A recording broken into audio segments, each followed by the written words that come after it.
Ashanti bereaksi saat dituding selingkuh dari Anang Hermansyah. Diketahui baru-baru ini Ashanti menceritakan dirinya dituding telah selingkuh dari suaminya, Anang Hermansyah. Tudingan Ashanti selingkuh dari Anang Hermansyah diucapkan oleh sang putra, Azril Hermansyah. Awalnya, dia bercerita tentang sikap Azril yang begitu posesif padanya. Bahkan, Ashanti sempat dikira berselingkuh karena Azril Hermansyah melihat pesan WhatsApp-nya.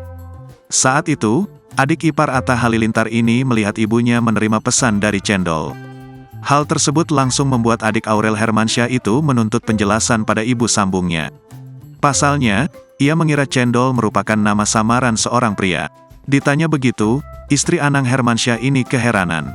Walaupun melihat anak sambungnya mengamuk, Ashanti ternyata tetap bersikap santai. Padahal ia sempat dikira berselingkuh dari Anang Hermansyah. Namun ternyata terungkap bahwa Cendol bukanlah nama pria, melainkan nama grup arisan Ashanti.